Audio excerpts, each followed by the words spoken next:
Hi guys, என்னடா எவ்வளோ பெரிய பார்சல்னு பார்க்குறீங்களா? நீங்கள் எல்லோரும் ரொம்ப நாளாக வெயிட் பண்ணிகிட்டு இருந்த கிட்ஸ் கோ செட்ஸும் நியூ லான்ச்சஸாக கிட்ஸ் பேண்ட் செட்டும் நம்ம கொண்டு வந்திருக்கோம். கிட்ஸ் பேண்ட் செட் பார்த்திங்கன்னா 6 இயர்ஸ் to 10 இயர்ஸ் வரைக்கும் நம்ம இப்போ கொண்டு வந்திருக்கோம். இதில் ஒன்று ஓப்பன் பண்ணி காட்டுறேன் பாருங்கள். இது வந்து 6 to 7 இயர்ஸ் போடுறது. இதே மாதிரி 10 கலர்ஸ் 10 பிரிண்ட்ஸில், அதுவும் டிஃப்ரெண்ட் பிரிண்ட்ஸில் நம்ம கொண்டு வந்திருக்கோம்.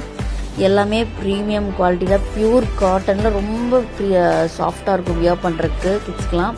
இப்போ நான் ஷோ பண்ணுறது வந்துட்டு பார்த்தீங்கன்னா கிட்ஸ் கோ செட்ஸு. இதில் வந்து 6 months to 3 years வரைக்கும் வியர் பண்ணுறது. இதில் எது வேணால் நீங்கள் மிக்ஸ் பண்ணி கூட எடுத்துக்கலாம், இல்லை தனித்தனியாக எடுத்துக்கலாம். அப்படின்னா கூட 5 பீஸ்க்கு மேலே எடுத்திங்கன்னா வித்தின் தமிழ்நாடாக இருந்தால் ஃப்ரீ ஷிப்பிங். தீபாவளி அப்புறம் ஃப்ரீ ஷிப்பிங் கொடுக்க போகிறோம். 5 பீஸ்க்கு மேலே எடுத்திங்கன்னா கிட்ஸ் கோ செட்ஸ் பார்த்தீங்கன்னா 99 கொடுக்காது. இப்போ தீபாவளி ஆஃபராக 95, பேண்ட் செட் 240, தீபாவளி ஆஃபராக 220. இதில் உங்களுக்கு எது வேணுமோ கீழே கொடுக்குற நம்பரில் டிஎம் பண்ணி உங்கள் ஆர்டர் ப்ளேஸ் பண்ணிக்கோங்க. இன்னும் இந்த மாதிரி கலெக்ஷன்ஸ்க்கு டிஃப்ரெண்ட் லான்ச்சஸ்க்கு